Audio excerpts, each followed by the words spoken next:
Good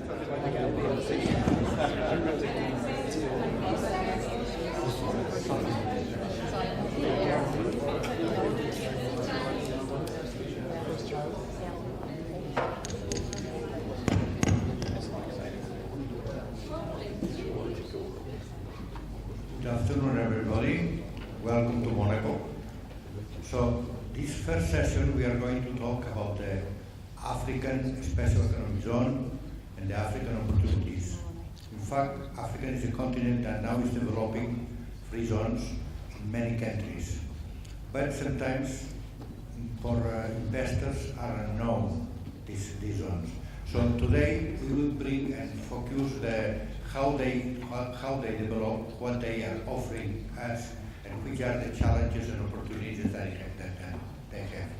So for this we prepare a special session that will be developed by three zones from Egypt, South Africa, and Ethiopia.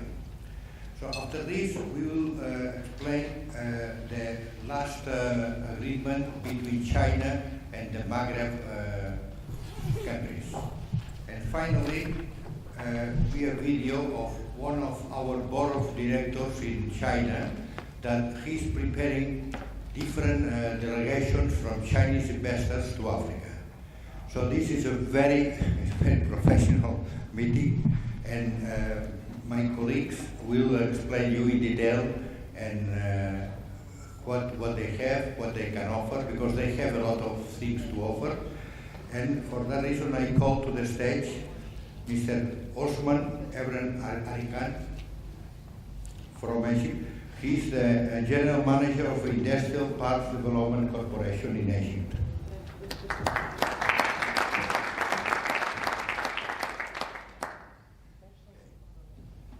So I go to Mr. Molefane Maoto Nabe. He's the Chief Director of the Department of Trade and Industry from South Africa.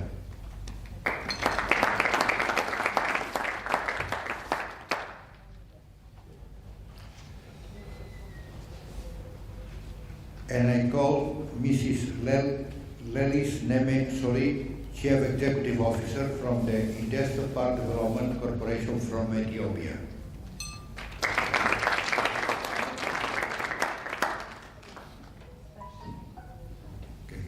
So welcome and thank you for joining us in this meeting. So now I give the word to Mr. Osman Ebren Arikan from Egypt. Hello. Good afternoon. It's a pleasure to be here in front of such a distinguished group of guests. I'm coming from Egypt. I've been working there for 12 years for Polaris Parks, which develops private industrial parks. Now, I understand most of you in here are already from the field of industrial development and special economic zones. And this is one of the very hot topics in the world right now. Now, last time I have checked, there were around 4,000 industrial parks and special economic zones in the world. And in 5 years, the number increased to 5,500. So there is a big demand on the concept of the special economic zones in Egypt. Now, we started this in Egypt as a private developer coming from different origins. We have Saudi, Egyptian, British partners doing this business. The reason why we have chosen Egypt was this.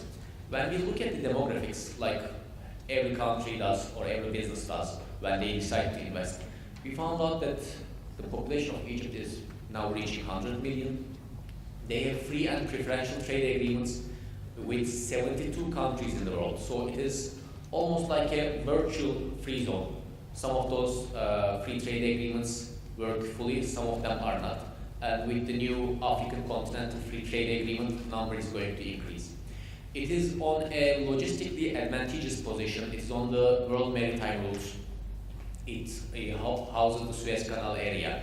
It has a demography that is very attractive for the people. The median age in Egypt is around 23. The population increases 2%. There are like 1 million marriages in Egypt every year. 20% of them are ending with divorce, but at the end they are trying.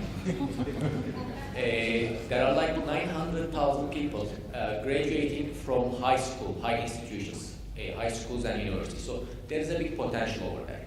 So when we tap on why this big potential is not being utilized properly, we have understood that there is a gap between the policymakers and businesses' demands and what they want to do.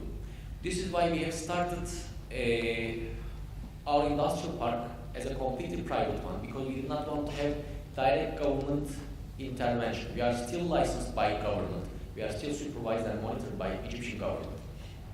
But what we said is, we don't want to build an industrial area, we want to build a park where you are going to have people operating, living, shopping, doing their logistic businesses, if possible customs businesses all together, and we are going to build a community. So when you look at, if you have ever visited Egypt, when you look at the existing or older industrial parks, you're going to find out factories behind very high walls, operating by themselves. And when you go step out of the factory, you are in like no man's land. So we tried to change this one. We have proven successful on the first industrial park, which was on 2 million square meters.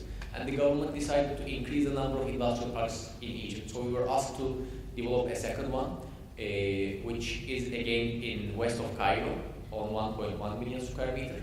And currently we are working on developing one industrial park between two most popular cities of Egypt, Cairo and Alexandria, and also one in Suez Canal. Now, we are trying to do it slightly different than how it is done. Being, of course, privately owned, our shareholders asking us at the end of the year the balance sheet. But we give them 3 balance sheets. We say we need you to assess us on 3 fronts, on how much profit we do, naturally, because they are the shareholders, what we do for the people, and what we do for the planet, for the environment. This is why after starting the first industrial park, we have taken approaches with GIZ on increasing the work environment in Egypt. And we are now working with UNIDO to see if we can implement an eco-friendly industrial park framework in our country, which I'm sure, or I hope in the following sessions, we are going to have more chance to discuss on. One more thing we are trying to do in here is, I just talked about the Continental Free Trade Agreement. Now, in Egypt, 75% of the population, of the business community is formed of small and medium-sized enterprises. When you look at overall Africa, maybe the number reaches to 90%. Now, those companies, they do not have proper access to finance. They don't want to buy a land, try doing a construction, bring in the machinery, and do a test production for 2 years, investing but not getting a return. This is why we also started small compounds, which we call Bosla, which means compass in Arabic, where we are offering ready utilities for those SMEs, where they can come, bring in their machinery, or start doing their logistics and warehousing business immediately. And we try to do a community building service for them also by giving them unofficial contacts and facilitation with accounting firms, with legal firms, with speakers, and with the leaders of the industry. So this is one of the advantages that we have been able to offer in Egypt, because Egypt was more privileged when you compare with some other parts of Africa. Unfortunately, there is a developed business and trade infrastructure, and this is why they have been able to allow private companies and come and invest over there. So this is what I would like to say in the first beginning, and with questions I will be happy to add. Okay, thank you for your nice presentation. So I think that Egypt has a lot of opportunities for that. Definitely. And you are working very hard. We are working very hard, and we expect all investors to try and see Egypt as a potential location for investment before looking anywhere else. Okay. Thank you, Mr. Omar. So now I give the word to Mr. Morefane from South Africa. So DDI have a very important project. I was there 4 months ago, and I was surprised that they have a lot of free zones, and they are working very well. They are very well connected with investors, and they so in one of the free zones in Durban, they join logistics in the airport and eco-industrial park, and then they have an industrial park altogether, very well managed. So please explain the other options that we have, that you have a lot. Thanks, President, and good evening, colleagues. And thank you for making my presentation. I think I can take the questions.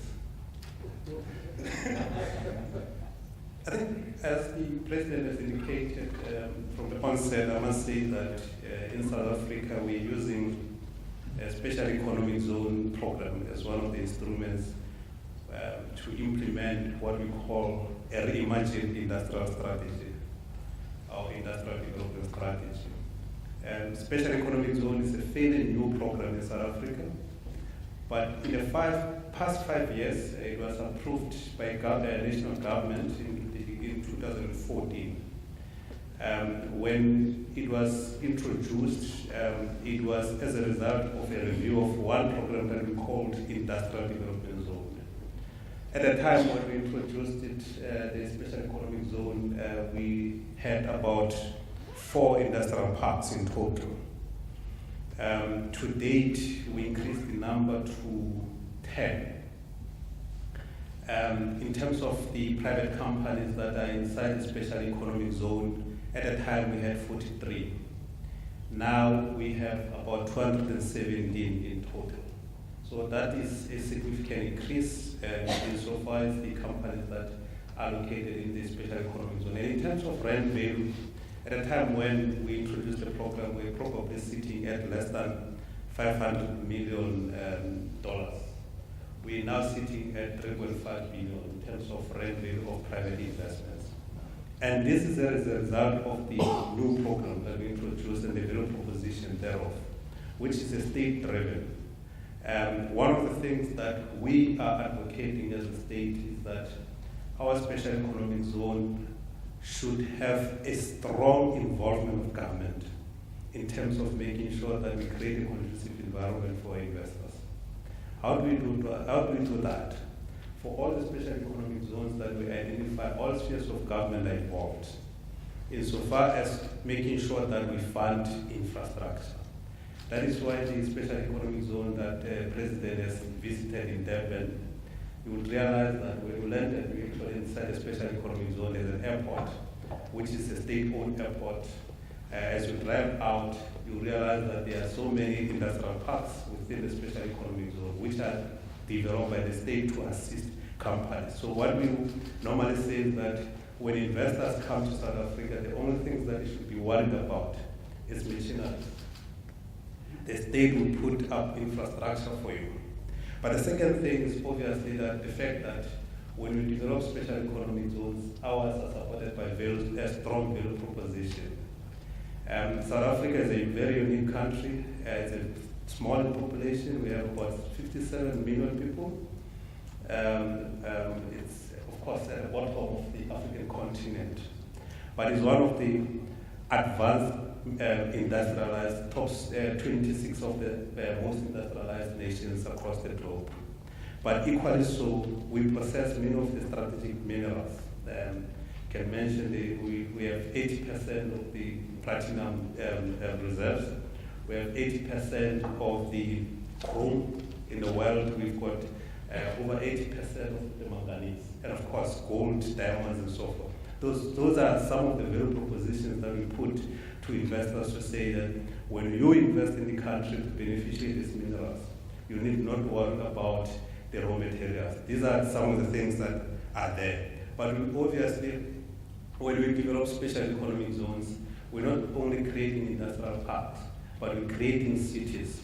So when we develop special economic zone, we're not only attracting investors insofar as manufacturing, but we develop cities. We have, as I indicated earlier on, we use, for example, the Durban one as an example to say, when you go there, we created a city. We're creating a new city in the northern side of the South Africa, which is Mosina. This SEZ is in close proximity to all about 5 African countries. It's in close proximity. It's just 2 kilometers away from Zimbabwe, few kilometers away from Mozambique, few kilometers away from Zambia, Botswana, and Malawi.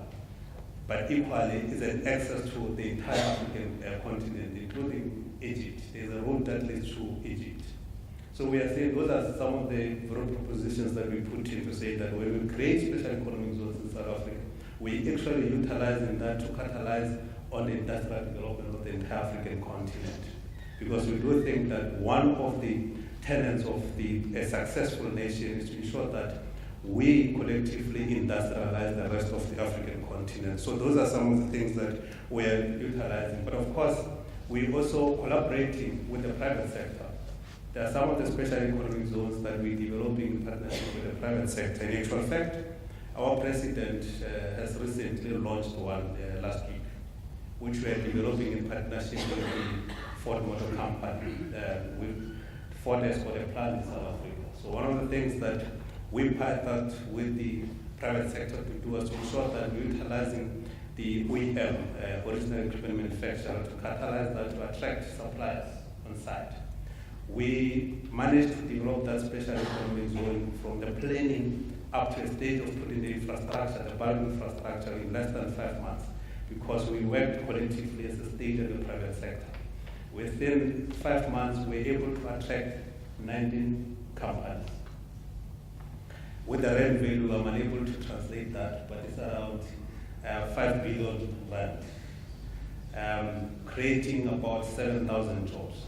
So those were the companies that we attracted within a short space of time, working collectively with the private sector. So there's the opportunity for us to engage with the private sector. And as I've indicated, the opportunities that exist go beyond just manufacturing, but the development of human settlement housing, the development of hospitals, the development of schools and so forth. And the state is there to support those investments in terms of making sure that we get all the regulatory requirements, the land, the environmental authorizations, we get those things within a short space of time. But also we do have the tax incentives that we're utilizing to support the companies that locate in special economic zone. For example, we have reduced tax incentives. Our tax is about 28%, but if you're inside a special economic zone, you then qualify for 15%. We also have what we call employment tax incentive. For those people that earn around 60,000 and they're working inside a special economic zone, they don't pay tax at all.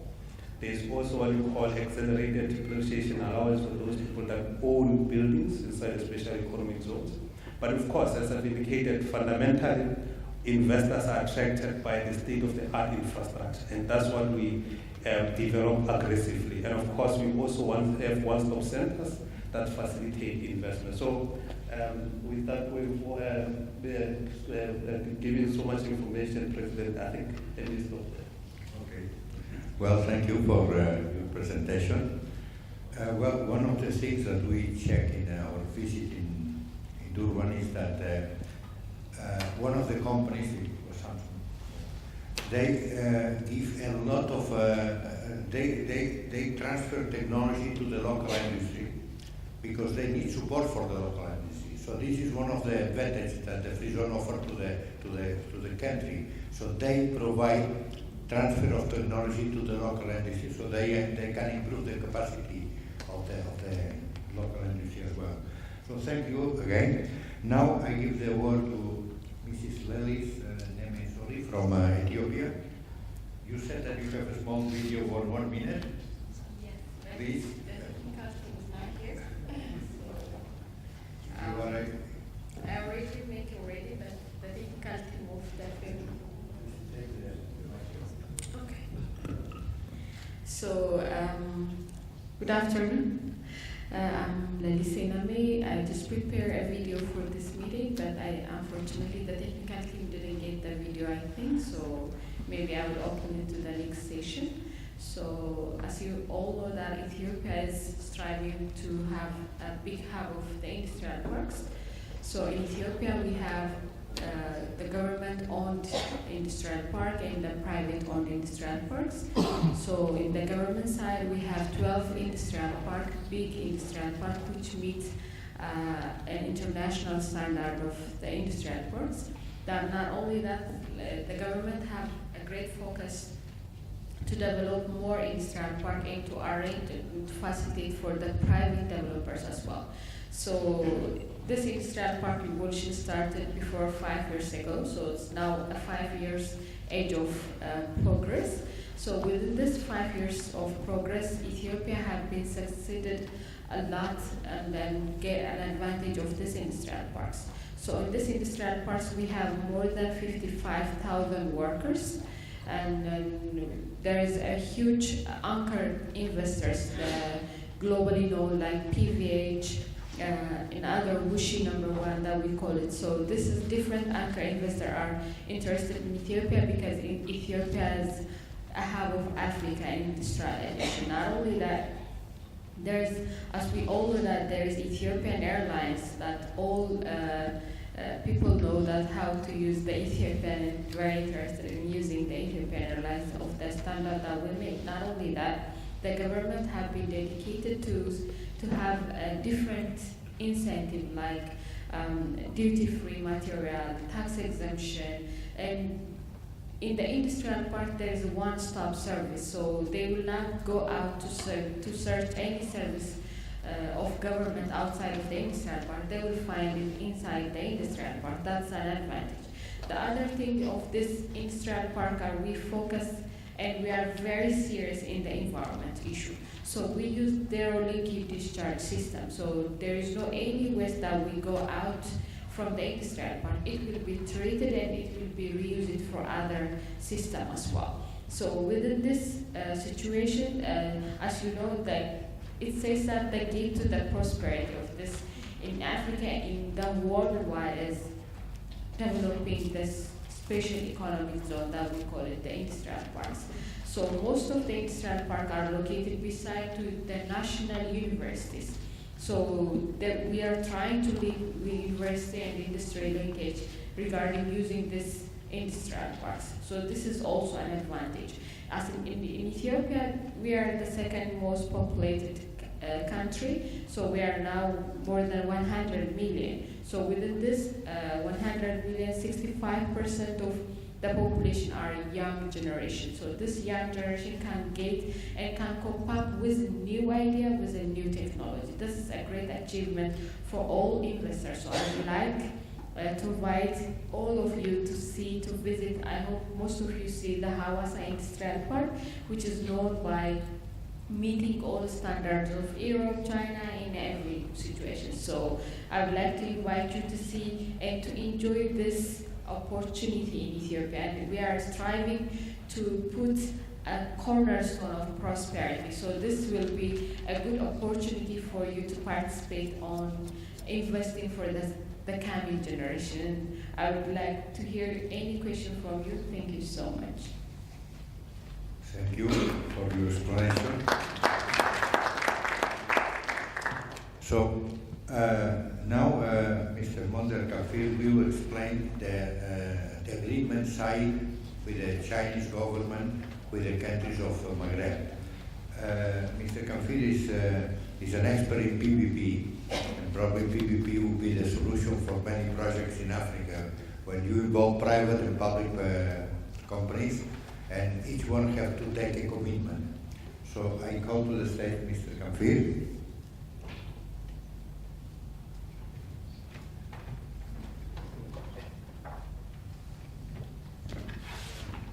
So good afternoon, everyone, and thank you for this kind invite. When I get the request from my friend Juan Torres to give a lecture on this issue, African development through special economic zones, I suggested to bring a new idea. So this is what I will share with you. So very pleased to be here, and I will start my lecture by reminding that our think tank is based in Tunisia, but is covering all the continent, and I'm acting from Paris, where we have also an office there.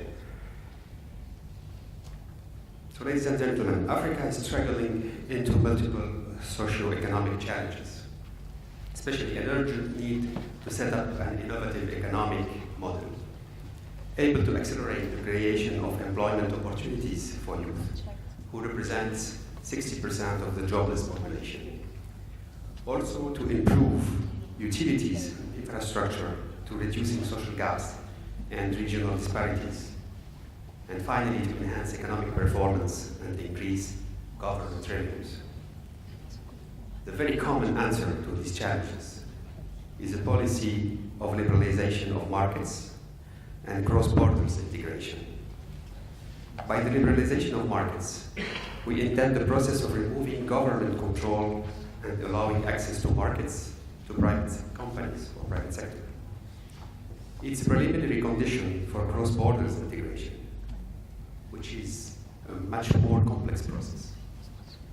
It stems from the strategic behavior of country partners who envision borders as resources.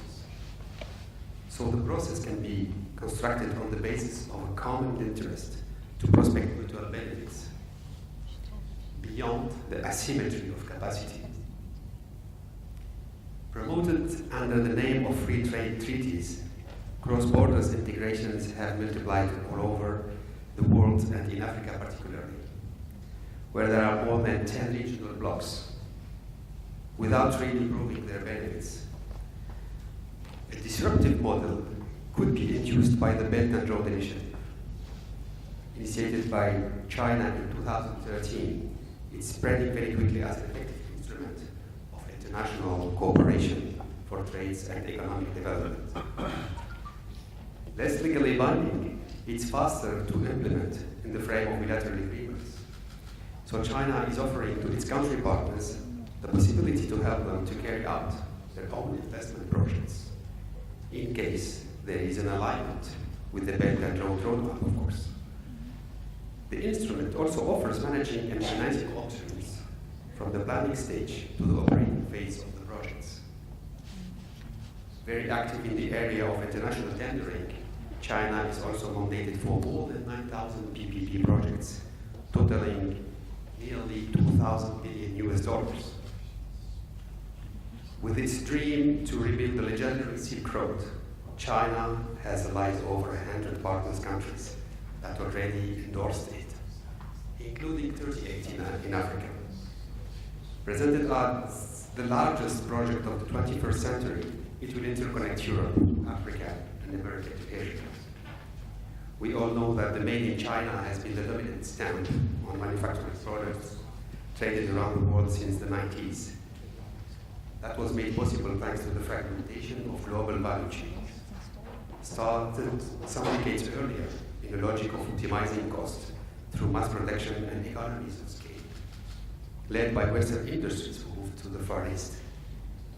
Since then, China has acquired and consolidated its industrial capacity and started to play not only the role of the world's workshop, but more and more as the mastermind of the global value chains. This has required the allocation of important resources for research and development in one hand, and setting up worldwide distribution channels through a dedicated infrastructure network outside its territories. This has finished by pushing China as it served to a strategy of relocating its industrial capacity beyond its borders.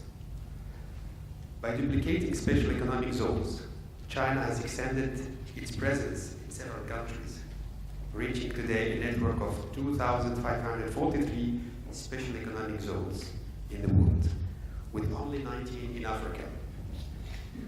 By another hand, China's presence in Africa is increasing through companies settlement. More than 10,000 Chinese companies are operating already in Africa, mainly in the COMESA zone. Today, Chinese direct investment climbed to 39% of the total foreign direct investment stock in Africa, which represents roughly 50 billion US dollars in 2018. And this is generating 30,000 jobs. So how Africa could benefit from the Belt and Road Initiative? With an average GDP of less than 2,000 US dollars per capita in Africa, and exchanges per capita less than 750 US dollars, Africa is still buzzing with margins to catch up with its development gap. The required infrastructure investment is estimated to 2,400 billion US dollars by 2040. This should double the volume of Africa's foreign trade, estimated at 1,000 billion US dollars in 2017, and tripling the share of intra-African trade, which represents 150 billion US dollars. In 30 years, the African population will also more than double and touch the 3 billion inhabitants. The vast majority will be agglutinated in the major cities of the coast, with what it would involve as nuisance and malaise. Such a projection can accentuate the challenges facing the continent, and as Africa achieves a triple political, geographical, and technological integration, and dedicate a significant budget to achieve the following strategic projects. Create the African city of tomorrow, able to fit into its environment without pollution. Build clean means of transportation to cross over the desert. Develop agricultural technologies to adapt to the drylands and anticipate climate change. Take advantage of renewable energies and produce locally to cover local needs. And develop advanced freshwater production techniques. Africa is the only continent with 4 maritime facades: the Mediterranean in the north, the Atlantic Ocean in the west, the Red Sea and the Indian Ocean in the east, which gives it an inequal geostrategic place. The continent also presents another singularity, a 5th Great Sea, inland and dry this time, and which is not open to navigation, only for a few. It covers 8.5 million square kilometers, nearly the size of China, and spread over 5,000 kilometers from east to west of the continent. This sea is called the Sahara. This vast territory does not exist as a separate entity.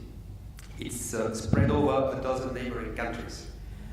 So you are going to wonder why I'm talking about this inland sand sea. It is neglected by governments and which serves truly as a real base for smugglers, armed factions, and other terrorists who regularly make it the scene of war and looting.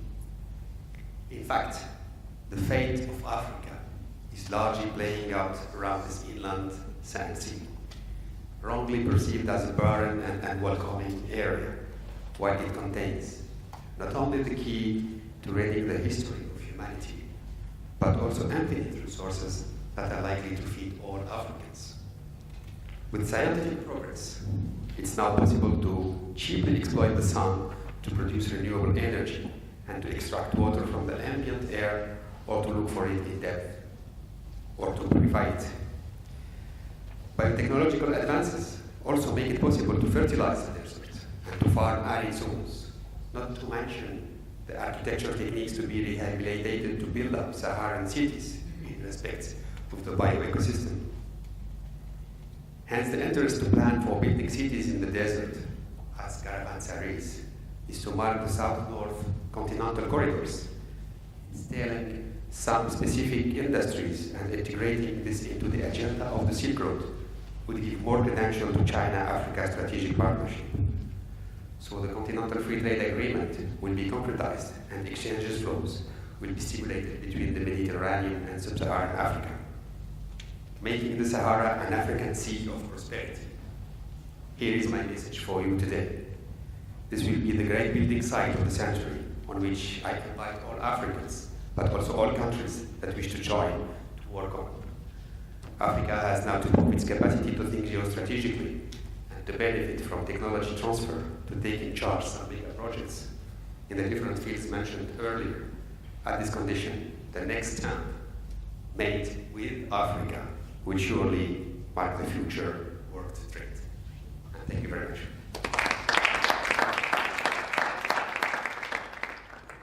Thank you, Mr. Kamfir, for the presentation about Africa. Now let's see a small video sent by our board member of the Executive Committee, Mr. Kui from China. He's preparing several missions of Chinese investors to Africa, and you are able to meet him and to ask for a meeting. And they are ready to invite free zones and free zones authorities from African countries to visit different provinces of China, where you can meet interested investors with Africa. So now let's see this video from Mr. Kui. Nice to meet you. Thank you for joining us at World Free and Special Economic Zone Summit. My name is Cui Yi. You can also call me Kelvin. I'm responsible for Formosa Chinese structure. I have nearly 10 years working experience in Chinese largest business associations, with a special focus on facilitating China's outbound investment and promoting overseas free zones and industrial parks in China.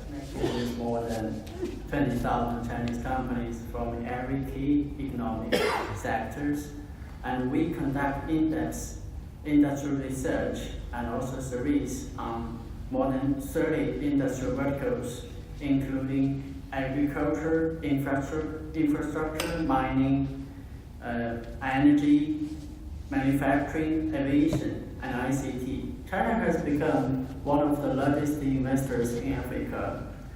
Over these years, we have seen dramatically increasing Chinese investments in various industries: mining, infrastructure, energy, agriculture. Some Chinese companies are also developing free zones in Africa by themselves.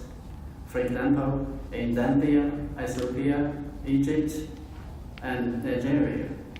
Direct contact with thousands of Chinese companies seeking to set up or expand their operations in Africa, and we know exactly what they need. Well, under the Formosa umbrella, now we are honored to have Free Zone from Africa authority and companies from Africa at the event. It means that we are in a position to do the pre-set matchmaking. We identify the most potential Chinese investors, the most interesting Chinese partners, and we lead them to most suitable Africa partner, Africa Free Zones. In addition to general promotion events, we organize the one-on-one private meetings between the Africa government authorities, Africa Free Zones, and the decision makers of Chinese most potential investors. This is our advantage, our treasure. This is why we have achieved so many successful cases in Europe, Southeast Asia, and Latin America, including several hundreds of millions of US$ greenfield projects from China, which are large enough to be memorized in the history. Now, Formosa has launched the Digital Silk Road project, which is linked with the One Belt One Road initiative. Believe it's a perfect timing for us to join our hands, enhance our cooperation, and achieve more successful stories in Africa. 谢谢. Looking forward to seeing you in China. Nice to meet you. Thank you for joining us at World Free and Special Economic Zone Summit. My name is Cui Yi. You can also call me Kelvin. I'm responsible for Formosa Chinese structure. I have nearly 10 years working experience in Chinese language business associations with a special focus on facilitating China. Well, the last presentation was with Miss Virginia Tisha, but it seems that she loses a connection and he cannot be with us. So now we have a small break. So the session for Africa is, if you have any question to the people in the podium, so there is any question? No. So you'll be very clear. So now we have a small break, and then we will start really the summit in the opening ceremony. Thank you for attending.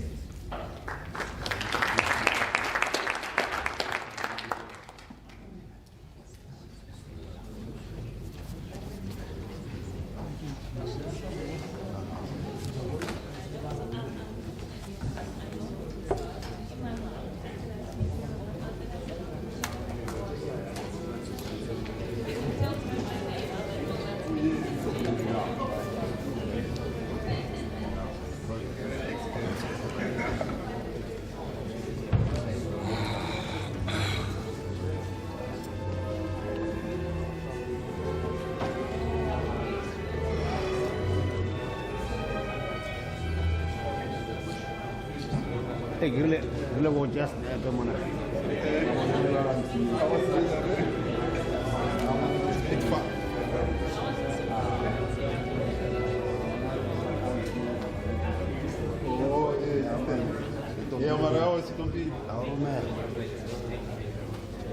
No, urine लगाता हूँ और सब पोचा और फिर जो भी है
if I am right.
was in the context of these guidelines that you need to join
vedo come butta lì. E soprattutto quando iniziamo, mi manca questo speaker adesso quando...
Everywhere? Okay. Just to be sure.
So there is a low minimum. Yeah. And based on that, There is another additional success fee.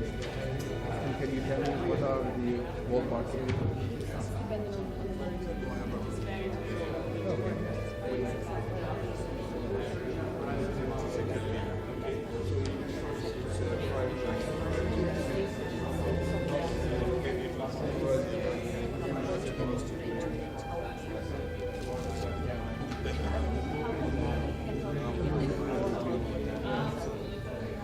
Okay, that sounds very interesting. Because we're always working with IDI, for example. We're more than happy to engage you as well. The way we work is that we have multiple specialists we focus on. But I'll tell you what the strength of some. Birthplace of that. yeah. So That is nice. any H2 that is moving around the world, majority of it comes from and so it's 1/3 of the world production and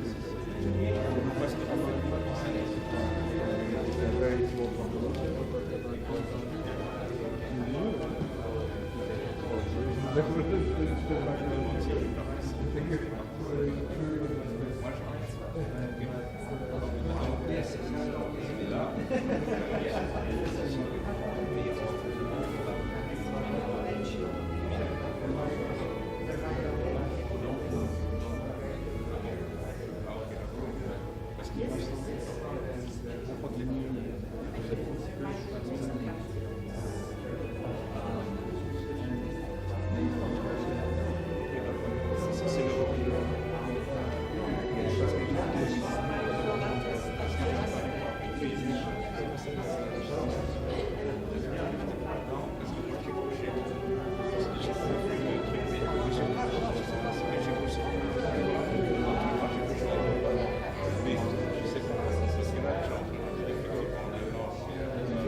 Oh, that is Max Hansen also recommended that.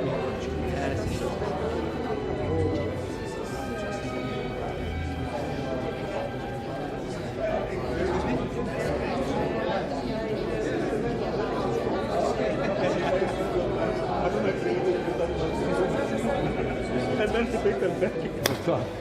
But Kucha, we actually need to call Kucha. when Rob Davis came, he said, no. You can't, CCM hasn't owned SC. Which one is patrol? To Eastern Cape. To Eastern Cape.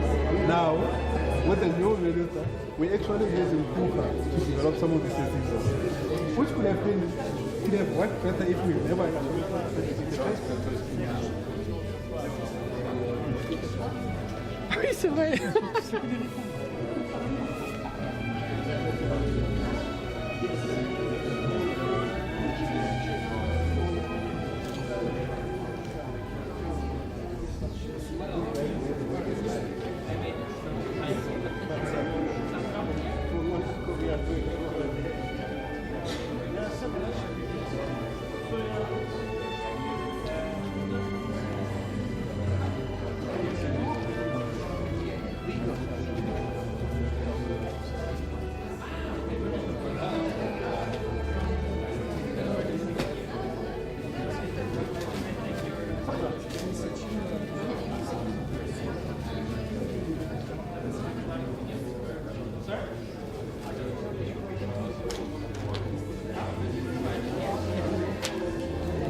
May I ask everybody to take a seat, please? We are ready to go.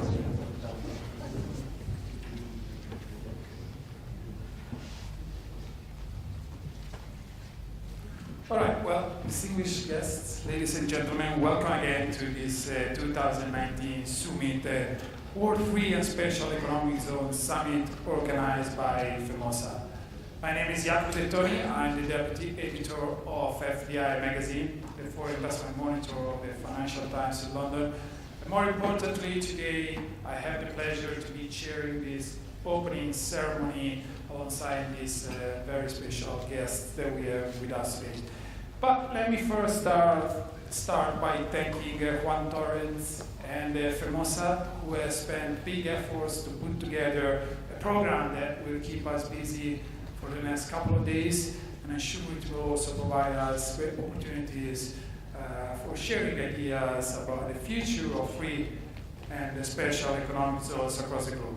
I remember Juan first approached me with regard to this summit in October 2018, so it's been a long time in the making. We're finally gathered here in this beautiful location, and I'm looking forward to experiencing it all. For this opening ceremony, these special guests will share with us their initial remarks to set the tone for the discussion throughout the whole event. They will be followed by a keynote speech by my colleague Sarah Russis on the latest FDI trends regarding free and special economic zones all over the world. Needless to say, you know better than I do that the rise and the development of free and special economic zones across the globe has been tremendous over the past 20 years. Probably we've discussed this, but UNCTAD counted as many as 5,400 special economic zones at the end of 2018, from less than 1,000 just 20 years earlier. So these are tremendous numbers, and today we are hearing that also the government of the United Kingdom is considering to reignite its free ports or special economic zone program once it finally breaks loose from the European Union, if ever. So the flourishing of free and special economic zones across the globe is testament to their potential as catalyst for trade and investment. But actually they also now risk to fall victim in a way to their own success. The offer of their typical benefits, free from taxes, customs, and red tape, has become as wide as ever. There are thousands of special economic zones everywhere, which makes it more difficult for zones to deliver to their potential. This competition requires policymakers to think outside the box, to design zones able to gain competitive advantages in this market environment, embrace opportunities and challenges of Industry 4.0 and sustainable development goals, as well as comply with international law. So there will be plenty of time to discuss about this all throughout the event, and also if you want to tweet about the event with an hashtag SEZ S, or also a special hashtag for this event, a Summit, hashtag Summit Monaco, so we can also spread and take our message outside the walls of this beautiful hotel and strengthen the community of professionals operating in the world of free and special economic zones. Let me now welcome our first speaker, who will have her introductory remarks and welcome address. So we have with us Ms. Olga Mehmedovic, who is the Deputy Director of the Department of Trade, Investment and Innovation at the United Nations Industrial Development Organization, or UNIDO. Ms. Mehmedovic, if you want to come to the podium, the floor is yours. Thank you.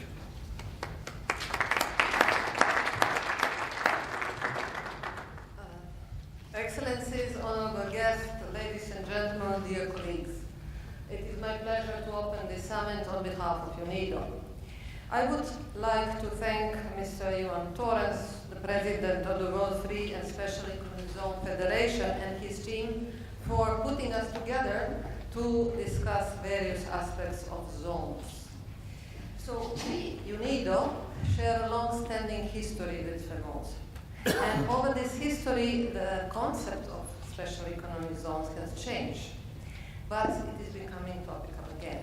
So we would also like to thank all moderators, all speakers and panelists of this summit to accepting to be with us during these 2.5 days and to share their experiences, best practices on the issues of establishing special economic zones.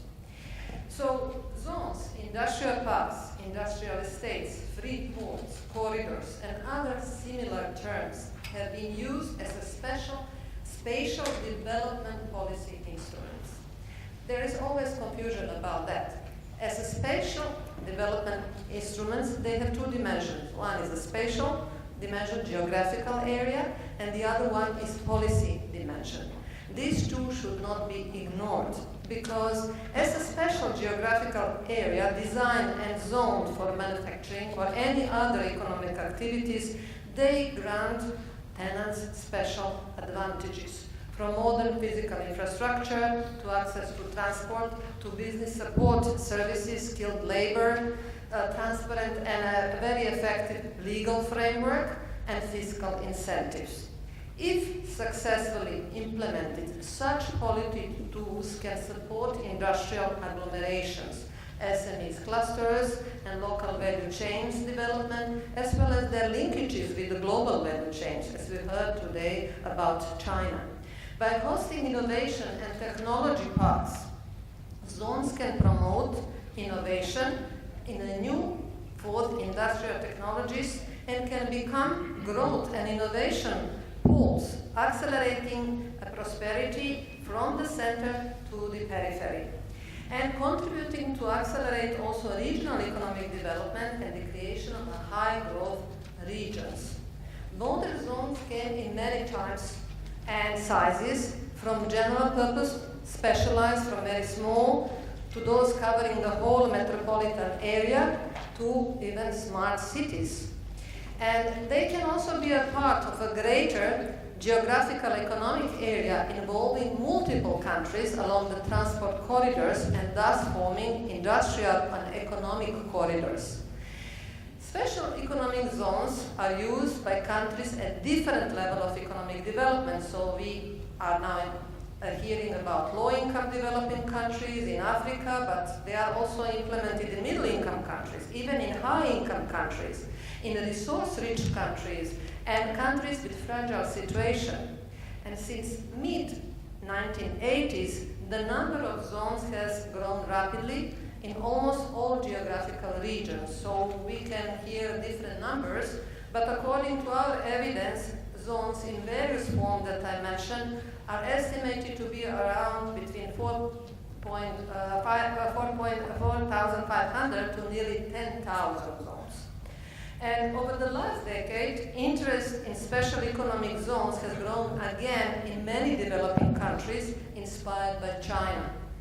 China have used special economic zones to foster structural transformation in the country for their rapid urbanization and for environmental sustainability. And looking at the examples of China, other countries have also used special economic zones and were eager to share the experience with China. What is very important is that China has started using this instrument also as an instrument of development assistance.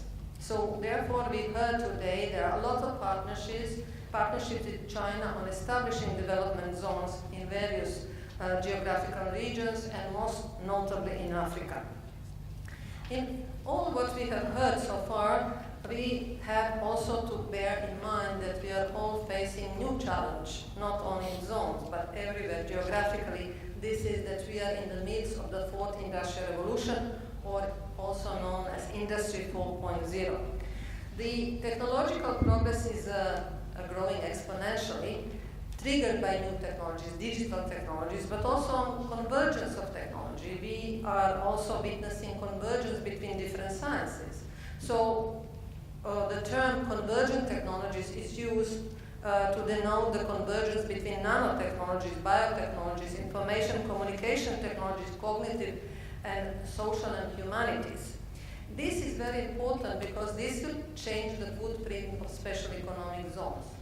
Zones can use new technologies, digital and convergent technologies, such as blockchain, digital platforms, data analytics, cyber physical system, virtual reality, artificial intelligence, and also modeling, to collect data and create well-structured information and even digital twins of zone or industrial parks.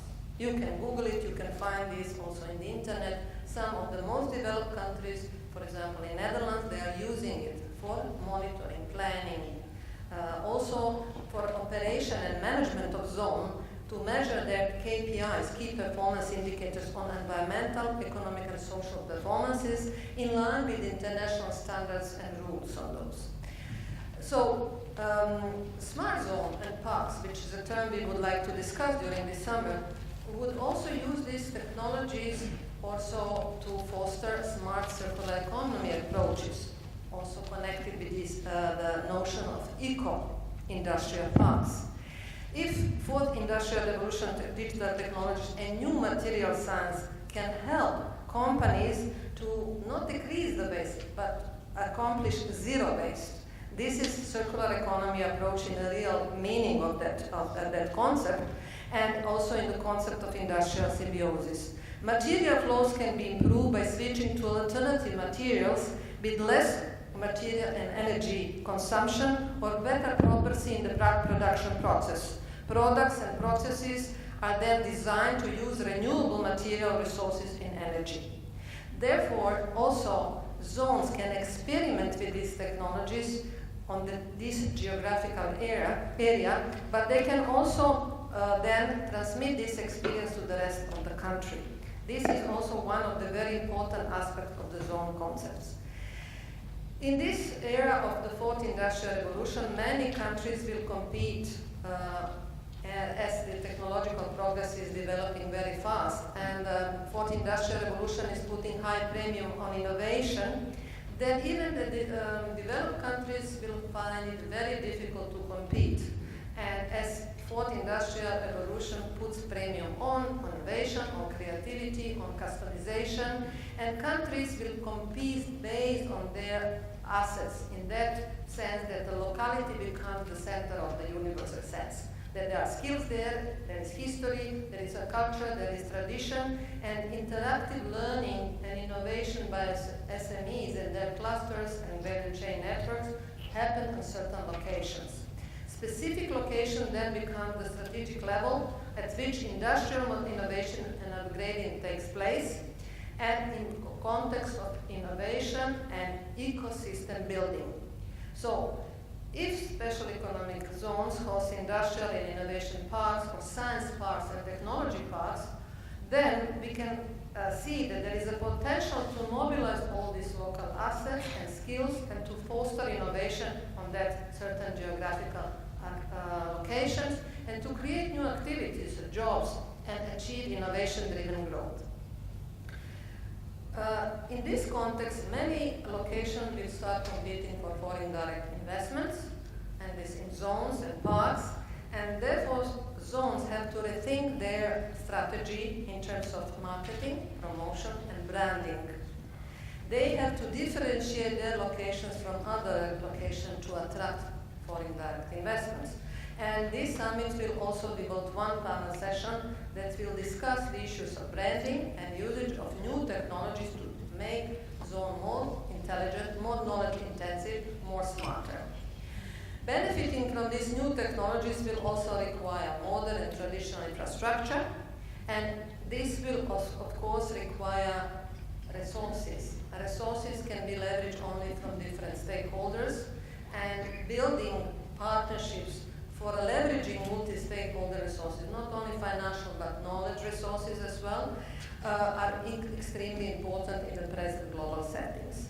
And UNIDO is working in that direction to scale up its program of special economic zones, eco-industrial and innovation parks, technology parks, corridors, through partnership country programs that we have developed, and to leverage multi-stakeholder resources for the advancements of inclusive and sustainable industrial development, and also to ensure smooth transformation toward industrial evolution. So I would like to conclude with this remark that I hope that these 2.5 days will be very useful to all of us to share our best experiences and practices, having in mind all these aspects that we are all confronted. It's past experience with zones, industrial parks, corridors, smart cities, family of the concept, which are very much complementary, and also to embrace new technologies that are ahead of us and can help zones to become more smarter. Thank you for your attention, and I wish you a very successful 2.5 days of summit.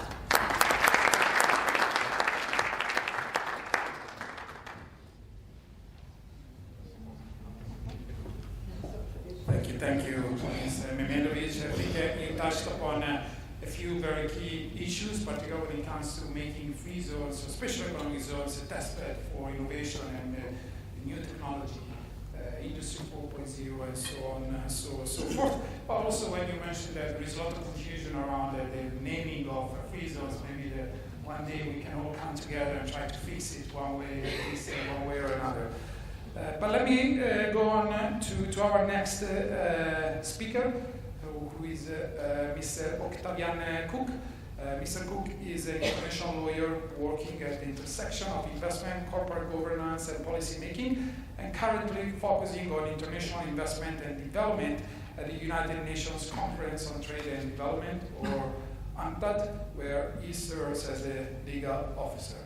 Mr. Cook, if you want to come to the podium, the floor is yours. Thank you.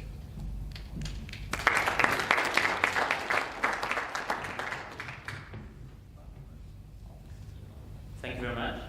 Ladies and gentlemen, my name is Octavian Cook, and it gives me a great pleasure to be here on behalf of the United Nations Conference on Trade and Development, Division of Investment and Entrepreneurship. Firstly, I'd like, of course, to thank FEMOSA and personally Mr. Juan Lawrence for inviting UNCTAD to be part of this World Free and Special Economic Zone Summit this year. UNCTAD appreciates the fruitful cooperation with FEMOSA. One of the outcomes of this cooperation is this year UNCTAD's World Investment Report that focused on special economic zones, and to which FEMOSA, of course, contributed. Currently, as was already mentioned, there are around 5,400 special economic zones around the world, and at least another additional 500 are planned in the coming years. Many of them are, of course, successful endeavors, attracting foreign investment, creating jobs, contributing to industrial upgrading, inducing export. Nevertheless, we all know that the consumer number perform below expectations and remain vacant. This poses a serious question about the role of SEZs in general development strategy of the countries, their governments and regulatory frameworks, and how effective really special economic zones are as investment attraction tools. Furthermore, in addition to these traditional challenges, there are new problems that are emerging the new industrial and digital revolution, international production changing patterns, and of course sustainable development challenge. To address them properly, governments and policymakers need to partner with private entrepreneurs active in zones in order to work out feasible solution, taking into account both this business perspective and public interest.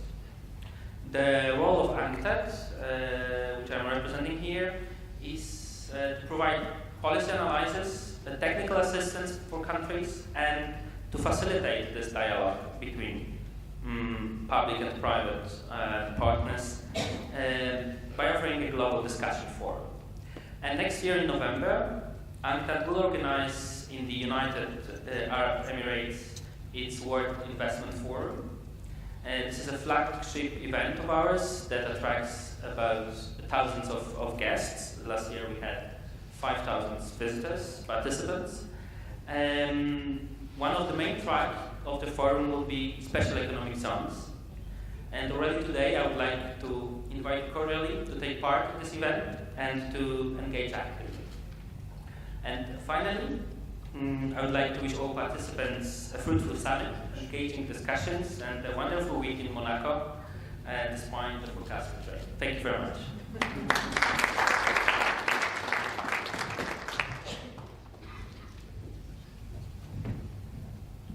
Thank you, Mr. Kutz. Actually, UNCTAD published an incredible analysis into the world of free and special economic zones in their latest World Investment Report 2019. I encourage you all to have a look at it, because when it comes to assessing the performance of special economic zones, there are very insightful data in that report.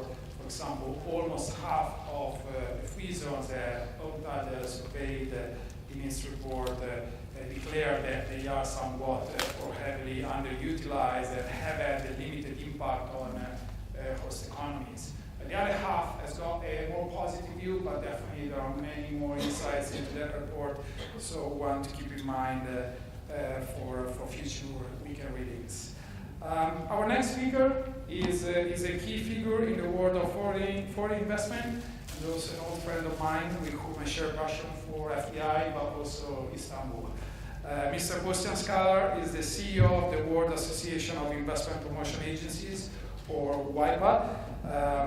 He has served in this role with dedication and competence since 2016. He is already ready for his introductory remarks, so Bostian, the floor is yours.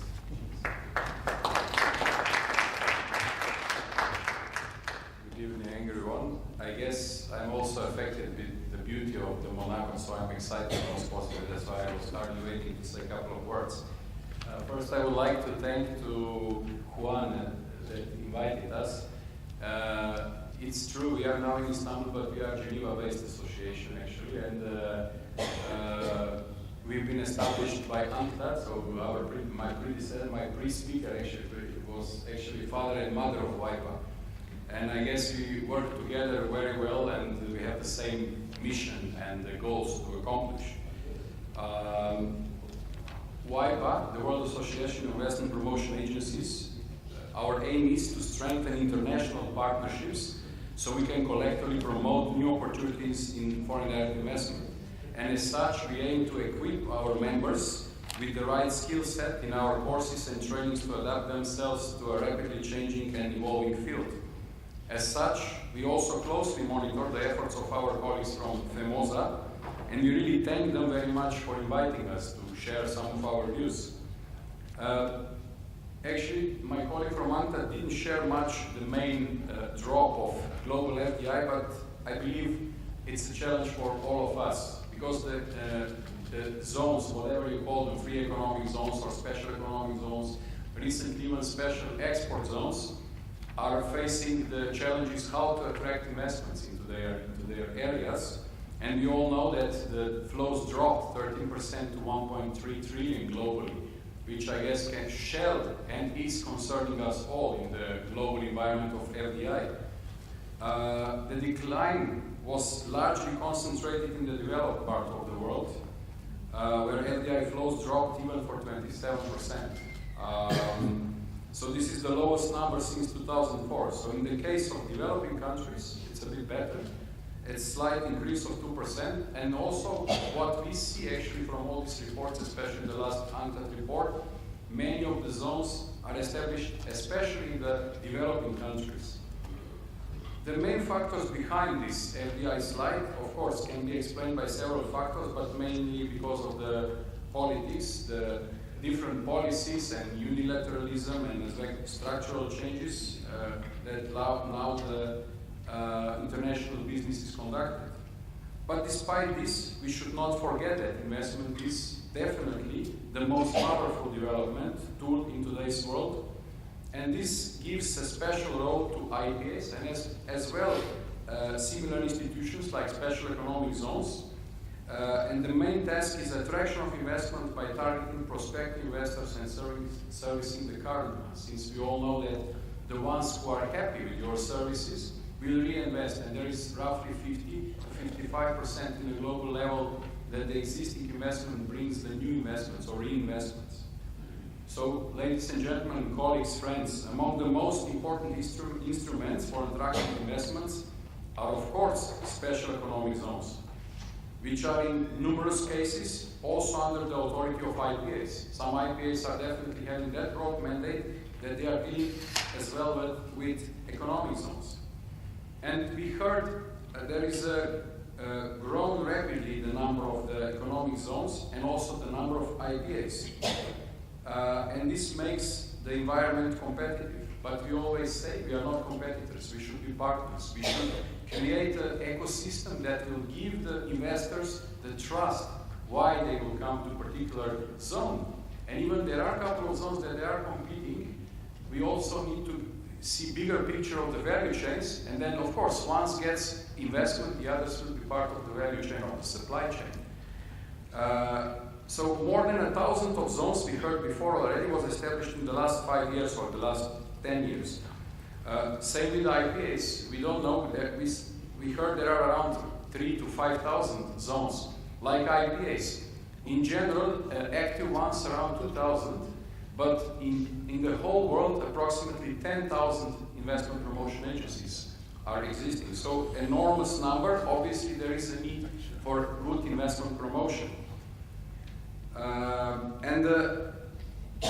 These zones spread across more than 130 countries, and they are handling around 3.5 trillion worth of exports annually, according to a report of the OECD last year, which is roughly 23% of the total global trade. And moreover, in the upcoming years, special economic zones and IPAs will face fundamental challenges for zones posed by the sustainable development imperative, the new industrial revolution and changing patterns of international production. There are many examples of special economic zones that have played a key role in structural transformation, in promoting greater participation in global value chains and in catalyzing industrial upgrading. The recommendations that we can give as IPA practitioners are, I would say, much similar to those of special economic zones, of course. To have a clear mandate and strategy. Negotiations or incentive process should be managed by a single agency or single point of contact. If this is not in general authority of the agency, then the agency or zone should have a healthy communication with this body to ensure the best service for the investor. Immediate and professional response to inquiries, something still many agencies lack, we should be aware of this, should be because of the enormous competition, standard not to lose any investment before the proper contact was even established. Since we spoke before in Africa, many times I ask African colleagues and they say, how can I focus on the sustainable development investments since our government is pushing me to make any kind of investment and bring any kind of new money or new technology in my country? So a comprehensive system for industry, respectively business sector research and knowledge, staffed by personnel with business experience, hence staff with the right mindset, speaking the language of the investor, but not meaning only the language, the foreign language, but the business language that the investor speaks. Next to the ability to complete negotiations in a speedy and professional manner and to supply high quality, reliable business-related information statistics, and so on. So in order to do this, I would suggest to seek the advice of other zone developers, consultants, NGOs, other country experiences, and learn from the colleagues to have a clear, coordinated and communicative strategy to obtain support and then win the FDI projects.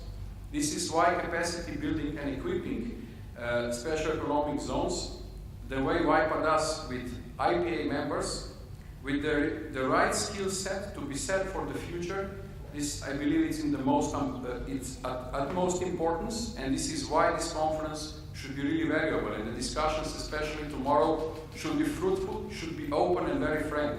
We should actually address the challenges that we are all facing without any hidden agenda, and we should be really frank and open to each other. So, colleagues, friends, lastly, we believe all goals are achieved faster with a systematic and collaborative approach. Therefore, I really applaud FEMOSA and the team for their efforts and this important gathering colleagues from the field, different fields, to discuss current matters. So WIPA and FEMOSA, we are, at this sense, bridge builders between the different stakeholders. So therefore, together we can really play an important role in this respect to work closely with international organizations that we have them here as well. We as WIPA as well, as UNIDO and UNCTAD, as not just the founders, but also our consultative board. And we really count on these linkages and then steering and assisting economic zones to reach their full capacity for attracting FDI. So I wish a good deliberations and thank you very much.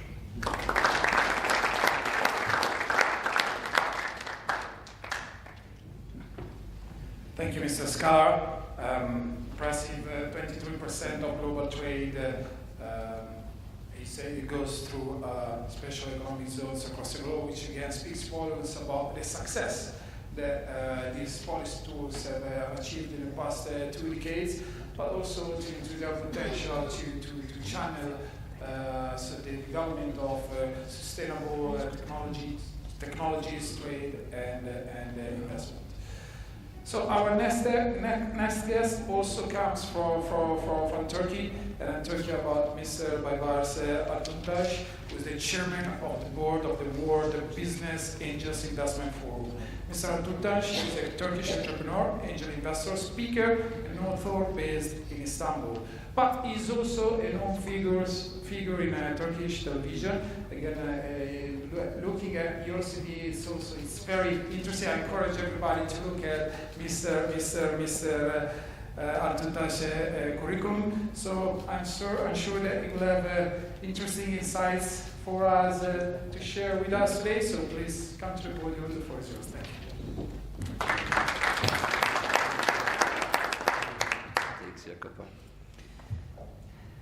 Thank you very much for inviting WBAF to this important organization.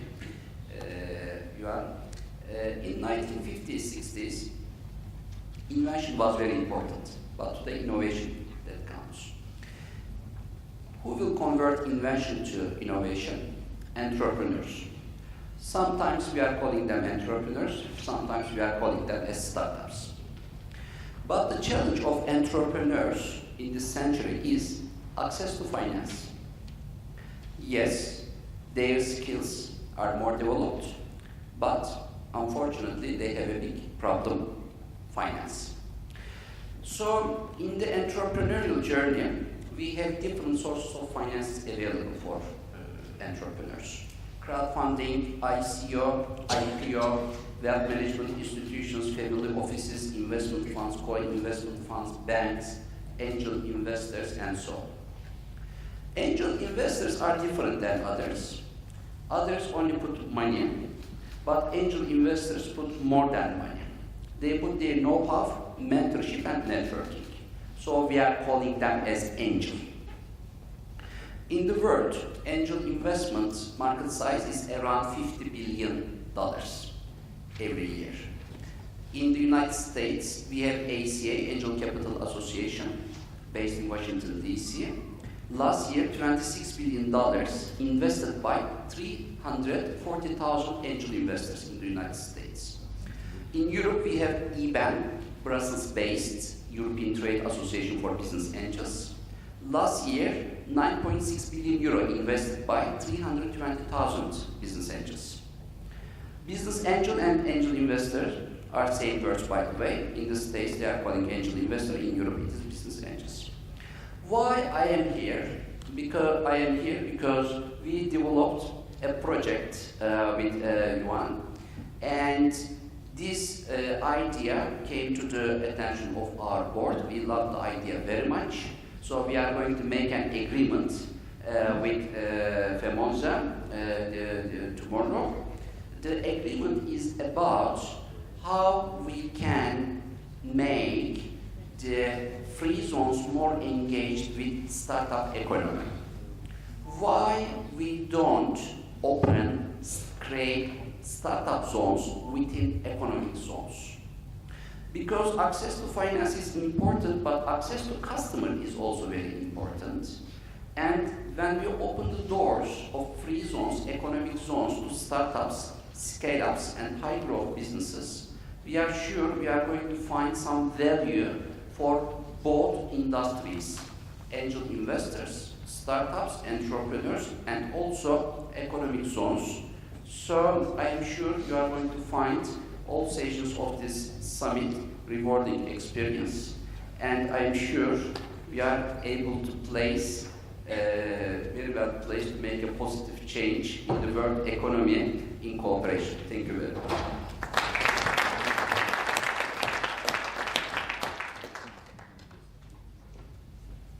Mr. Tutash, thank you for your remarks. Actually, there are free zones that are already trying to become test beds or incubators for startups. Not far from here in Barcelona, in Zona Franca in Barcelona, which I guess Mr. Torrens knows well. They are actually developing an incubator for startups trying to innovate in the world of 3D printing. And they're actually building a whole building just dedicated to this. So some special economic zones are already embracing this challenge. Next up, we have a guest living and working in this fantastic country of Monaco. And actually, the connection between Monaco and special economic zones is clearer than I had originally thought. Actually, as a sovereign country, Monaco has pioneered some of the tools that have become key to the success of free and special economic zones across the globe in the following decades. Just like the easy guess is obviously tax incentives.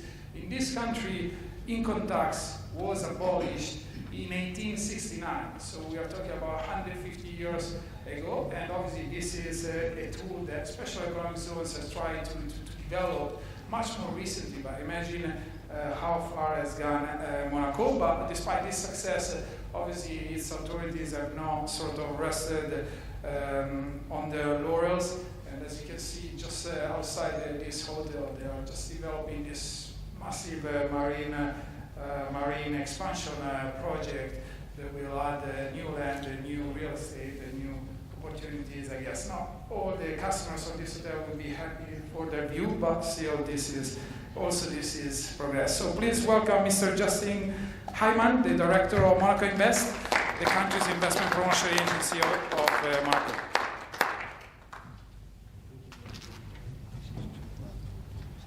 Thank you, Jacopo. Thank you for thinking of Monaco Economic Board and having us this evening.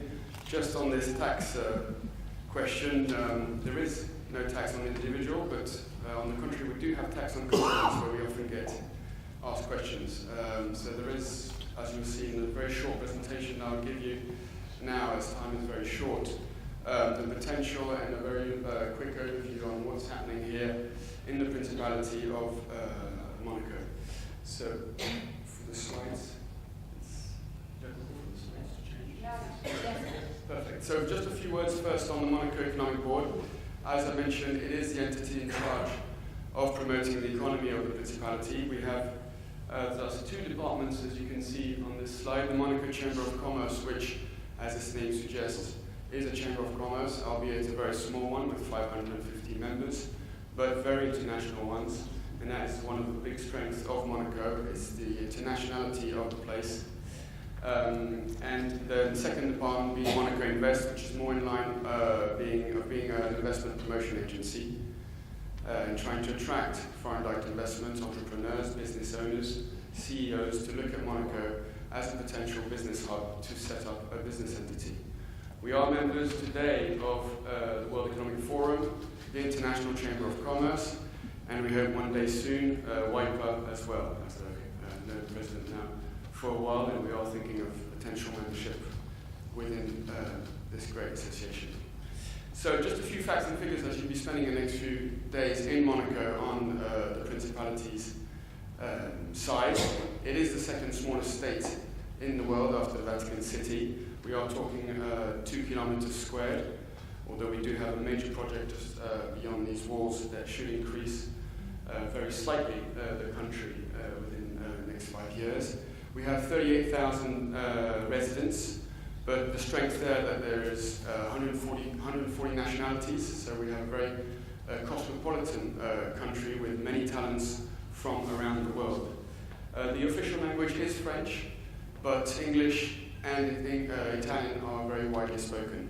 The euro is the currency, but we are not a member of the European Union as of today, although we are in negotiations with the EU for potential association agreement with a small state status, just like Andorra or San Marino.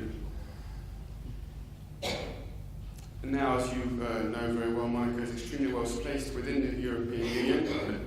What you may know less of is its strengths also with attachment with the MENA region, the Middle East and North Africa, but even in Africa we have actually lots of different companies here doing extremely well within the EU, obviously, which is our main partner, but also with Africa.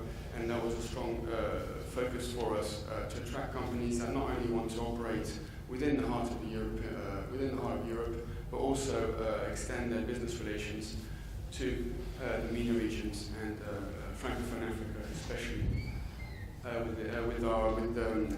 notably the proximity of Nice International Airport, which I believe most of you must have come through, which is actually the second airport in France after Paris, and which gives us access directly to over 110 destinations, but more importantly to Middle East, North America, and since this summer to Asia, with Beijing, and next year hopefully also with Shanghai. Something that's extremely important also for an entrepreneur looking to set up its entity here in Monaco is the sound governance and the long-term vision of the country. We are very fortunate to have absolutely no debt and even 4 years worth of reserve funds, of which 2 are in liquid assets. If things did go badly, we'd be able to cope for a while. Also, we have a great growth of just under 5% in the last 6 years, but actually we just got our Statistics Institute last week give us the latest figures for 2018, and we managed to have growth of 6.1% for 2018, GDP of 6 billion euros, and just under 60,000 jobs in the private sector. When you think that there's only 38,000 residents, that gives you an idea. There are 45,000 people coming in every day by rail, by car, some may be very fortunate by helicopter, to come and work here in Monaco. So it's a very dynamic country, not just within its walls, but also for the whole region, giving a lot of indirect wealth through its companies here.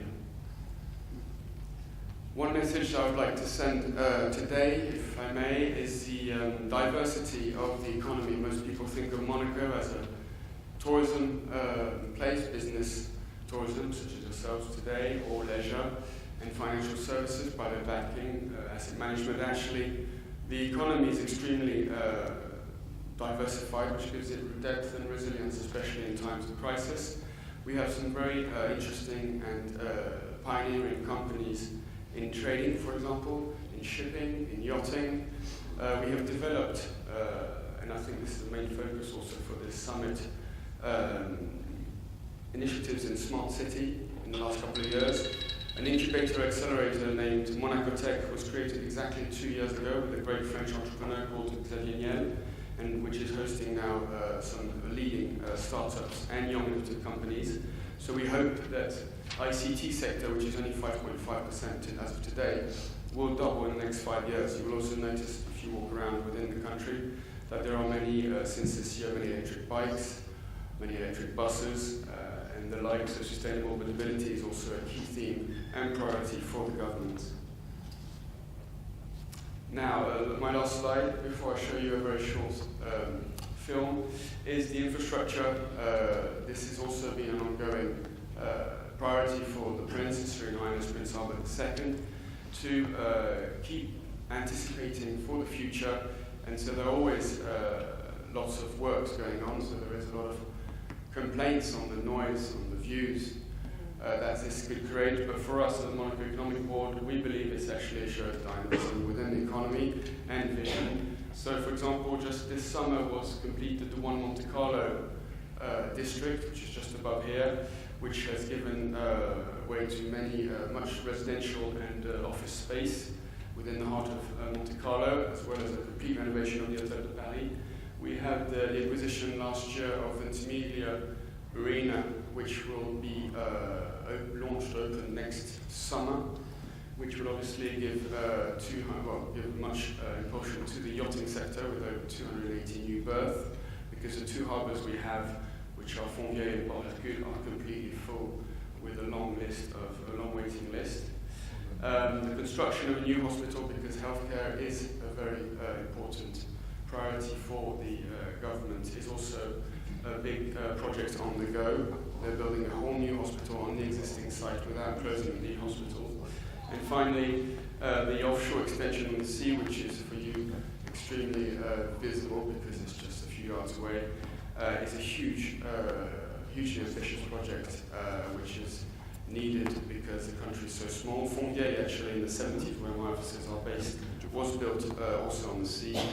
And this is exactly the same idea and will yield just over 60,000 square meters of new space, as well as a very small marina. That's it for now, because time is very short, but I just wanted to show you a short movie of His Royal Highness Prince Albert II.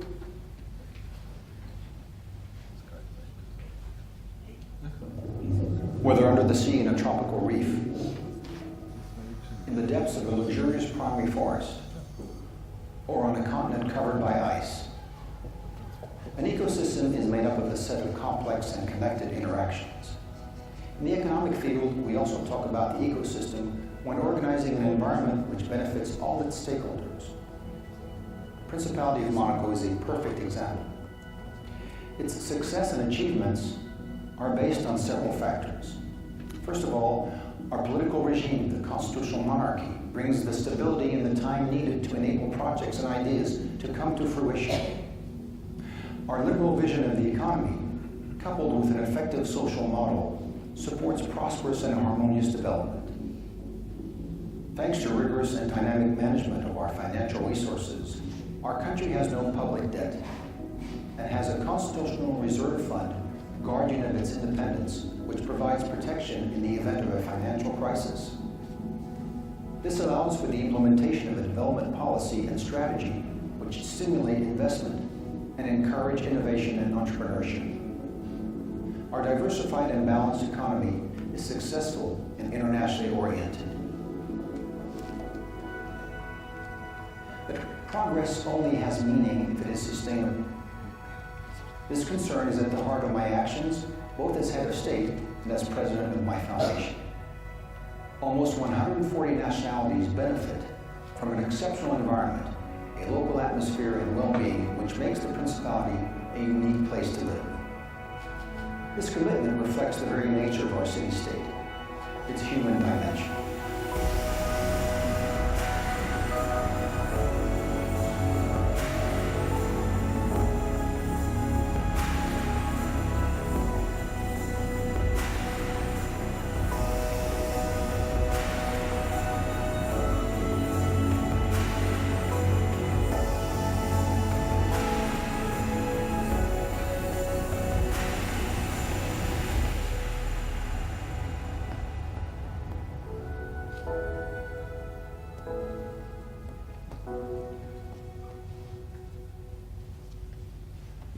Thanks for your attention. Welcome to Monaco.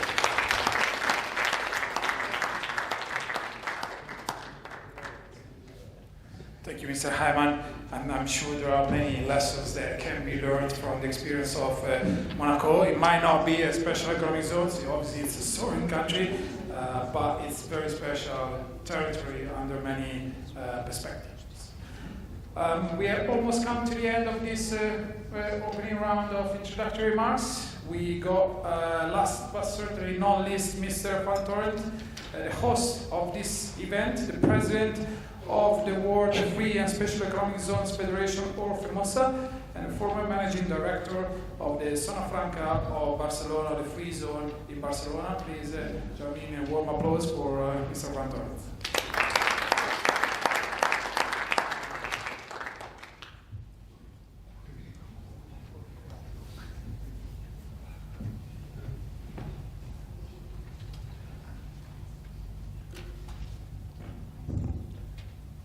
Good afternoon again, colleagues, ladies and gentlemen, friends.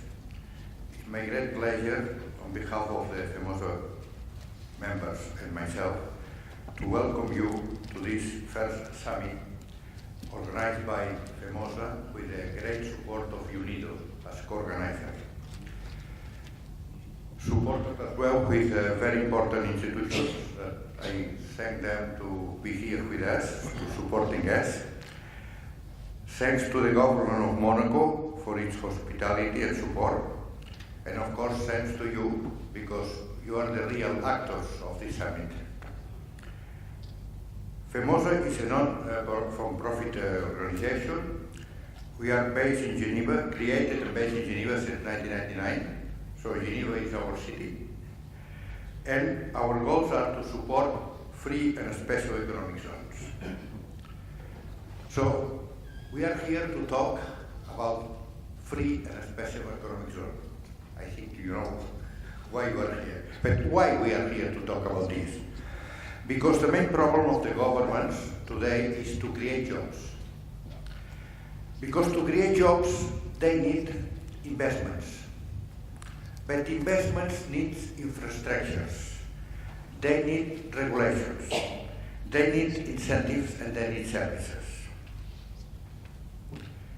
And free and special economic zones offer all of this. Free and special economic zone is the facilitator of the investments. And they offer infrastructure. They need to offer world-class infrastructure. They need to offer public services. They need to give incentives as well, tax incentives of certain logistic incentives. And because they offer a lot of things, they create an economy of scale that invite investors to go there. But they offer other things outside the free zone. So as a transfer of technology to the local industry. They increase the capacity of the local labor force. And they offer, at the end, comfort and security for investors. So today, with the global economy, they open new scenarios for new activities. So in the past, if we go to the early times of the free zones, 2,000 years ago, it was only trade. In when UNIDO created the export processing zones program in the 70s, they implement industry in the free zones. But today, even we change a little bit the name, free zone or special economic zone. Free zone is a fence area, closed area, and a special economic zone is an all open area because we are in the global economy and we can control everything by computer. And we can offer other possibilities. So now it's very common to see agro-industry plantations under the free zone regime, or plants of clean energies under the free zone regime, or services, or outsourcing companies. So we have a lot of new activities that sometimes are unknown. My opinion is that any company involved in foreign trade has a reason to be in a free zone because they are involved with the external economies. So I trusted the free zone because I've been working in a free zone, and I've been involved in free zone for more than 40 years. And I think that we have to work all together, because the future of the free zone is very wide and very with new horizons and with new scenarios. But we have to work together on this. So now we have 2 days that we are going to hear presentations, networking with our colleagues and with the free zone authorities, meet face-to-face to answer questions, to clarify doubts and concerns, and all together we have to be the facilitator to the government to create jobs. So my colleagues explained everything about the free zones, about the benefits, about how they work, how they can attract investments. But now it's time to work together and do this in these 2 days. So I think that you can learn a lot, we can interchange, and we go home with your better knowledge of what is a free zone. Same time, and I had experience that the managing director of free zone asked me, Juan, what is a free zone? Because I don't know exactly what is a free zone. So now we have the chance to do that. But, well, this meeting is not only discuss and not only debate. I recommend you to enjoy Monaco and to enjoy this dynamic city, because they have a lot of things to offer, and to enjoy the stay. Thank you, and now is the time of our new person that is from Financial Times, and he will explain the free zones and the foreign investment process.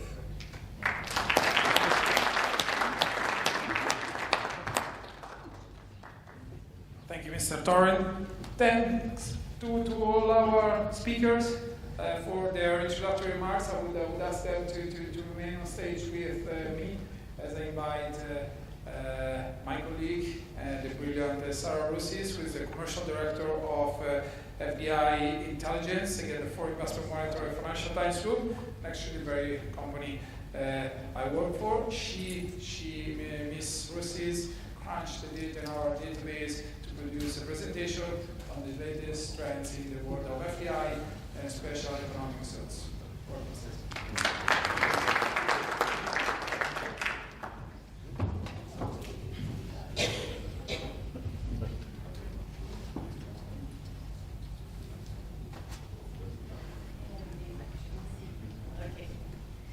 Ladies and gentlemen, good evening. Juan and the Famosa team, thank you very much for welcoming me here in Monaco. Last presentation before dinner, so I hope you're with me. Okay, so I've got that here. So my name is Sarah Roussis. I'm head of global sales at FDI Intelligence, the division of the Financial Times specialized in foreign direct investment. A huge part of what we do is around data, and tonight I'm going to present you the latest global free zones investment trends for the past 3 years. This is mainly based on our on the Financial Times cross-border investment monitor called FDI Markets, which tracks real-time what's happening in the world of FDI globally. Now, the second part of this presentation will be on this topic, FDI attraction, informing the market through data and intelligence. Before I start this presentation, I'd like to share this with you. You might have already seen around here this report, Global Free Zones of the Year 2019 report from FDI Magazine from the Financial Times is being distributed at this event. It's an interesting read, and this is the link where you can download it for free. And I believe Sumit is going to share this presentation on their website if you want to have it later on. So let's start. Global Free Zones Investment Trends 2015-2018. This is how many FDI projects happened in free zones of the world between 2015 and 2018. 1,608 investment projects. This represents a total of $110 billion and approximately 500,000 jobs created in the whole world. The number of companies that created those jobs is this one here, 1,425 companies. Now let's have a look at the destination region's performance. So who attracts the most investment in free zones worldwide? Top 3 destinations in terms of the number of projects, investment projects, are those ones here: Asia Pacific, Middle East, and emerging Europe, in this particular order. Asia Pacific and Middle East are performing and excelling very well. I mean, they're excelling at attracting FDI in the free zones because they created a lot of new free zones have been established in those continents and therefore attracted a lot of FDI. Interesting here, I think there's a focus on Africa at this event, and it's not for nothing because the data speak for itself. Africa number of projects is on the rise in free zones. We've recorded a 105% increase between 2016 and 2017 for the continent. Now, if we look at the capital CapEx, capital expenditure, so the money invested, the top 3 destinations remain the same: Asia Pacific, Middle East, emerging Europe. And again, Africa capital expenditure, so the money that is invested towards Africa free zones, is on the rise with a 400% increase between 2016 and 2018, with 2018 being a peak year. We recorded a $3 billion investment in 2018 in Africa. If we look at job creation, there, the top 3 destinations change. So we still have Asia Pacific first, then emerging Europe, and then Africa makes it to the top 3 here. They created 50,000 jobs in Africa free zones. That's what's happening in the world of job creation in Africa. Now we're going to have a look at each world region except North America and Western Europe, because obviously they are world regions that don't necessarily rely heavily on free zones to attract FDI, so just focusing on the other ones here for this presentation. Asia Pacific, top 3 destination countries for investments in free zones. We've got China, Vietnam, and India.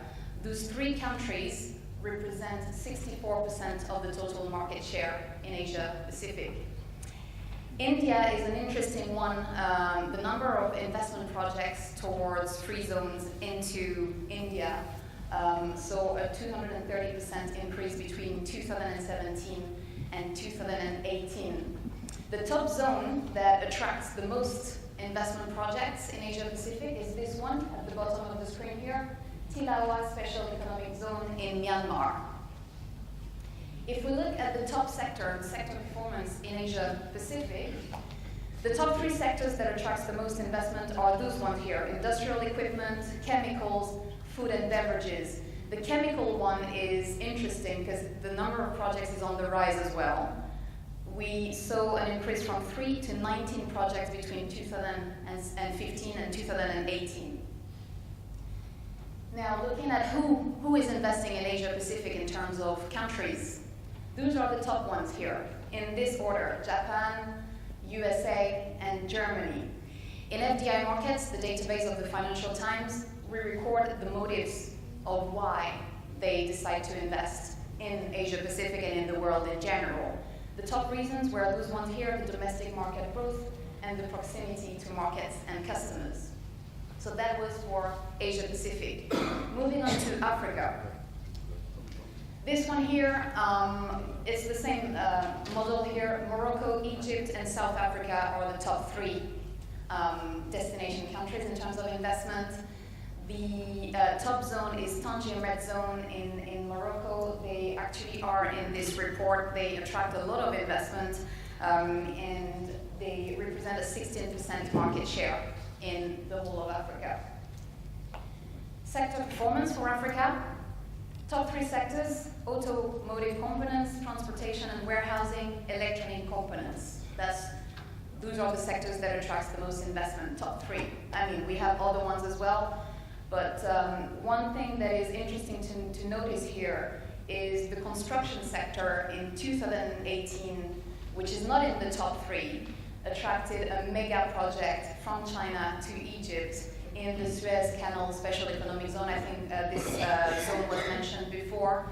And it was an $830 million construction project. It was an industrial textile zone that they actually set up, so worth noting. Just for clarification, in this presentation, free zones include SDZ and SEZ, all types of free zones.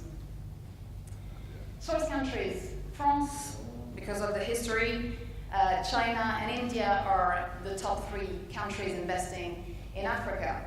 China was mentioned before. I mean, there's no surprise here. They are investing a lot in Africa, and the number of projects basically increased by 300% in the last 3 years. So one to watch, probably. The motives to invest in Africa were still proximity to markets and customers, which is a common reason. And the second one was regulatory environment, which really helps if you want to invest somewhere. Moving on to the Middle East, which is a top performer in terms of attracting FDI into free zones. The top 3 destinations: the UAE with 91% total market share. It's huge, as you can see on the chart here, followed by Oman and Saudi Arabia. The sector performance are so business services, financial services, software and IT are the top sectors in the Middle East free zones. Those project numbers are quite stable since the past 3 years. And the top zones that are attracting the most projects in the Middle East are Jebel Ali Free Zone in the UAE, followed closely by Dubai International Financial Center. The source countries for the Middle East: USA, UK, Germany, in this order. Again, the projects from the United States into the Middle East have increased by 39% between 2017 and 2018. From the UK, decreased by almost 60%, and from Germany, increased by almost 60%. So it gives you an idea of what's going on in the Middle East free zones. Motives to invest: again, proximity to markets and customers, and the domestic market growth. Emerging Europe. Emerging Europe, top 3 destination countries: Poland, Russia, and Serbia in this order. And this is followed closely by Belarus, which is, again, one to watch. Their investment project number increased by 500% between 2017 and 2018. With regards to the sectors that attracts the most investment in emerging Europe, we've got automotive components, electronic components, industrial equipment. The zone, the free zone that attracts the most investment projects, again in terms of number of projects, is Katowice, SEZ. I think someone from Katowice is in the room somewhere. And the source countries for emerging Europe: Germany, USA, Italy. And one reason that is different from the other world region is the transport infrastructure. That was one of the main reasons announced by investors when choosing to locate in the free zones of emerging Europe. Last region of the world, Latin America and the Caribbean. There are still some efforts to make in this region, but it is growing. The top 3 destinations countries are Costa Rica, Cuba, and Colombia. The top sectors of those ones here: medical devices, food and beverages, and the 3 other ones, business services, communication, and transportation, have the same number of projects, so on the same level, but in the top 3 basically. And the top zone here was Mariel SDZ in Cuba. With regards to the top investing countries in Latin America and the Caribbean, we've got those ones here. The USA representing 37% market share, and then Germany and China. Here, the motives to invest in Latin America are a bit different. It's the skilled workforce availability that attracted the investors, and then the regulatory environment. Moving on to the second part of the presentation.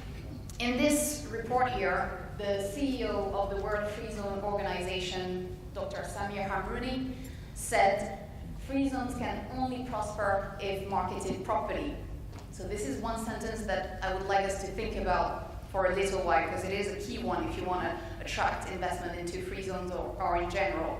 The main objective of free zones in general is more investment, but it needs to be an investment of a productive, but more importantly, of a sustainable quality. Now, key to this objective is to inform the market through data and intelligence. One way of doing this is via what we call geographic information system, or more commonly known as GIS or GIS. This technology exists in the US since 20 years now, so we're quite late in the rest of the world. All the opportunity zones, which are the free zones in the US, not all of them, but the majority have a GIS to promote their free zones to the world of investors on their website. It's a technology that is now being deployed in the rest of the world, and it's going to enable the free zones as well as the investors on the other side to make smart decisions when it comes to investment, sustainable quality investment. I'm going to play a 1-minute video so that you can visualize what a GIS looks like.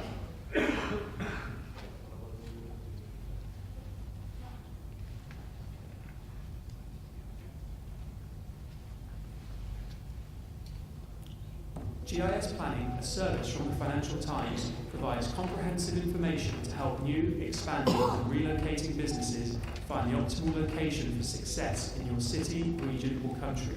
Unique services include data collation, a custom-built system, hosting, maintenance and further promotion. It can be embedded onto your website with user-friendly intelligence components. The system displays available properties, allowing companies to conduct research on your location, which means they are more likely to make an investment in your area. A number of reports will showcase your community, labour force, demographics, business data, and talent pool, as well as other important information about your location. You can run these reports with up-to-date information at any time. Reports are downloadable and ready to use for due diligence and presentations. The system also allows you to see which companies are looking at your location, which helps you increase your leads and conversion rates. Please contact us to learn more.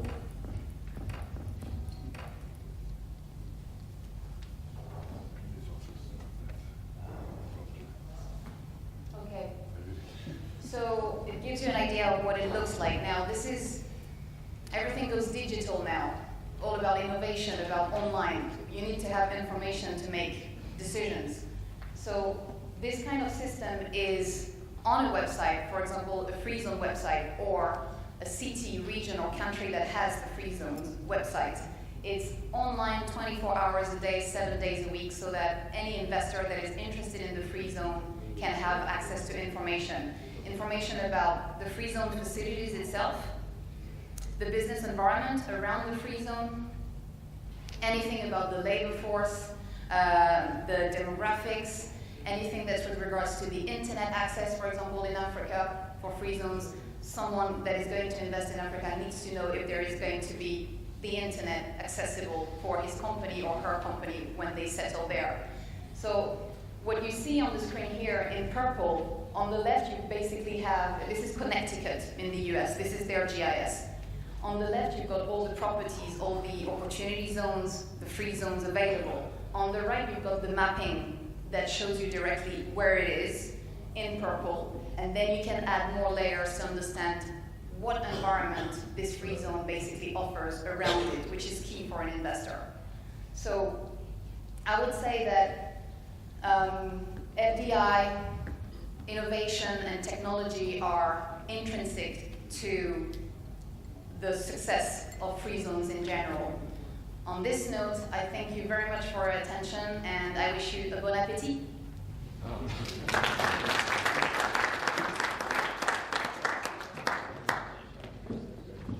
Thank you to the excellent Ms. Roussis. Thank you to our excellent speakers. Please again join me in a big round of applause.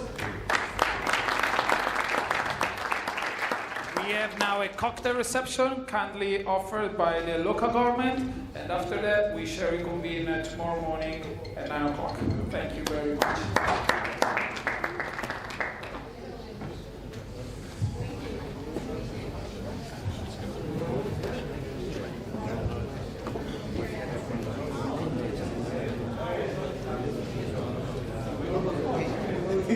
I know